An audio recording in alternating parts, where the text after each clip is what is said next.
मंडळी, आज आपण मस्त खुसखुशीत आणि फुलाच्या आकाराची नक्षीदार नानकटाई बनवून घेतली आहे. ही नानकटाई बनवण्यासाठी आपण कसलीही मशीन वापरली नाही आहे, साचा वापरला नाही आहे की ओव्हनसुद्धा वापरला नाही आहे. कढईमध्ये आपण अगदी बेकरीमध्ये मिळतात तशी जाळीदार खुसखुशीत नानकटाई एकदम सोप्या पद्धतीने बनवून घेतली आहे. मंडळी, रेसिपी तर आपण बघणारच आहोत, पण त्याआधी तुम्ही जर चॅनलला सबस्क्राईब केलं नसेल तर लगेच सबस्क्राईब करून घ्या आणि बाजूचं बेल आयकॉनसुद्धा प्रेस करून ऑलला क्लिक करा, म्हणजे अशा छान छान रेसिपीचे अपडेट तुम्हाला नेहमी मिळत राहतील.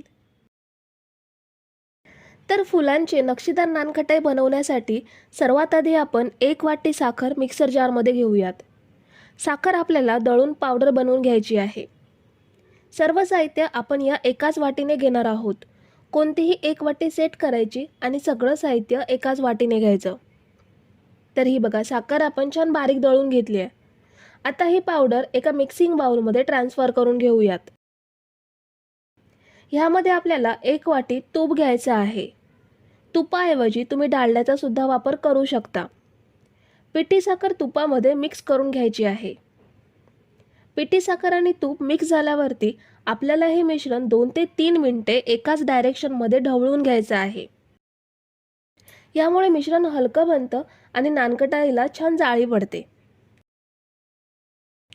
तर हे बघा, आपण हे मिश्रण 2 ते 3 मिनिटे एकाच डायरेक्शनमध्ये फेटून घेतलंय.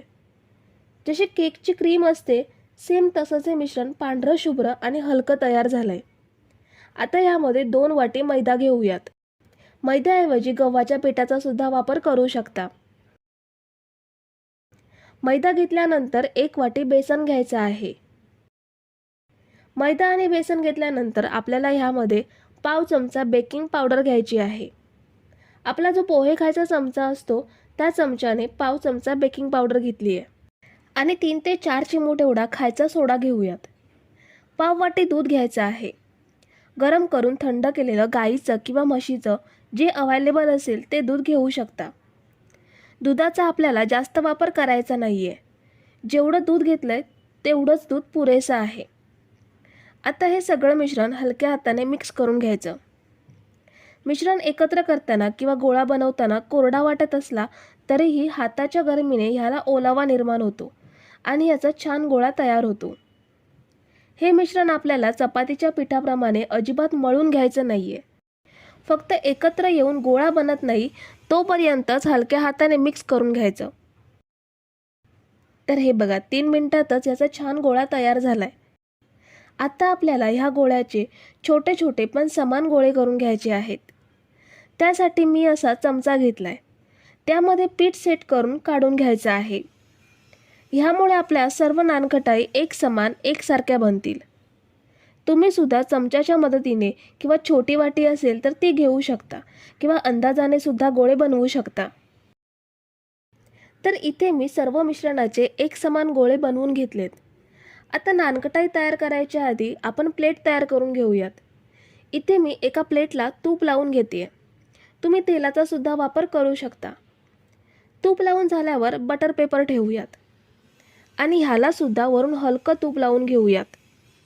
बटर पेपर नसेल तर तूप लावून वरून गव्हाचं पीठ किंवा मैदा पसरवून घेऊ शकता. आता आपण सुंदर नानकटाई तयार करून घेऊयात. ह्यामधला एक एक गोळा घेऊन त्याला पेढ्यासारखा आकार देऊयात. पेढ्यापेक्षा थोडासा फ्लॅट करायचा. त्यानंतर सुरीने ह्याला काप करून घ्यायचे आहेत. हे बघा, ह्या पद्धतीने वरती हलके काप करून घ्यायचे. आता आपल्याला कैचीने 2 रेषांच्या मध्ये असा कट लावून घ्यायचा आहे. बघा किती सुंदर फुलाच्या पाकळ्या तयार होत आहेत.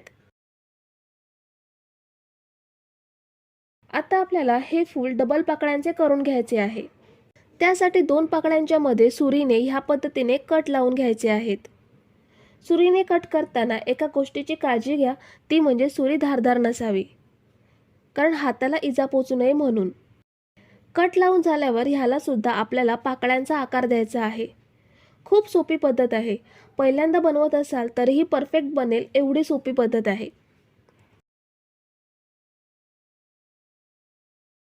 हे बघा, आपलं सुंदर डबल पाकळ्याचं फूल. आता आपण हे प्लेटमध्ये ठेवूयात. मी तुम्हाला अजून एक फूल बनवून दाखवते. सुरुवातीला गोळा घेऊन तो पेढ्यासारखा थोडासा फ्लॅट करून घ्यायचा. त्यानंतर सुरीने वरून हलके ह्या पद्धतीने कट करून घ्यायचे.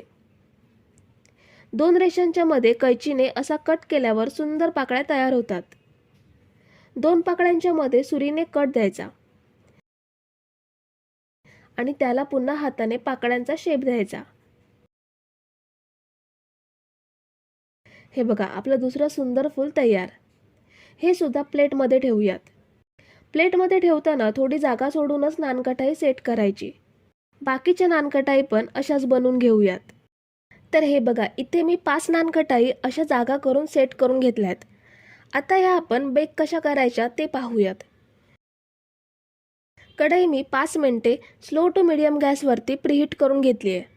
त्यामध्ये ही प्लेट ठेवूयात आणि झाकण ठेवून मंद आचेवरती 20 मिनिटे आपल्याला ही बिस्किटे बेक करून घ्यायची आहेत. तुम्ही जर इथेपर्यंत रेसिपी बघताय तर तुम्हाला एक विनंती आहे की व्हिडिओला एक लाईक जरूर करा. 20 मिनिटांनी बघूयात. नानकटाईला खालून थोडासा ब्राऊन कलर यायला सुरुवात झाली आहे. आपण ही कढईमधून काढून पूर्णपणे थंड करून घेऊयात आणि बाकीची नानकटाईसुद्धा अशीच बेक करून घेऊयात. तर ही बघा, आपण नानकटाई पूर्णपणे थंड करून घेतली आहे. एक नानकटाई मी तुम्हाला जवळून दाखवते. बेकिंग पेपरमुळे अगदी सहज प्लेटपासून वेगळी होतात, चिकटून राहत नाहीत. ही बघा, आपली सुंदर फुलांची नानकटाई बिना साचा किती सुंदर डिझाईन आली आहे बघा. तळाच्या साईडने खूप छान जाळी पडली आहे. जशी बेकरीमध्ये बिस्किट्स मिळतात सेम तशीच. तोडून सुद्धा बघूयात. ही बघा, खूप छान खुसखुशीत झाली आहे आणि आतून सुद्धा ह्याला छान जाळी पडली आहे. मी या नानकटाईमध्ये कुठचाही फ्लेवर वापरला नाही आहे, तरी ही चवीला छान लागते. तुम्ही ह्यामध्ये व्हॅनिला एसेन्स किंवा वेलची पावडरसुद्धा वापरू शकता.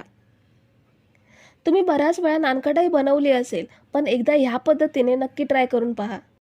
तर मंडळी, रेसिपी कशी वाटली हे कमेंट करून नक्की सांगा आणि व्हिडिओला न विसरता लाईक करा. रेसिपी तुमच्या मित्रमैत्रिणींसोबत शेअर करा आणि चॅनलला सबस्क्राईब केलं नसेल तर लगेच सबस्क्राईब करून घ्या. थँक्यू.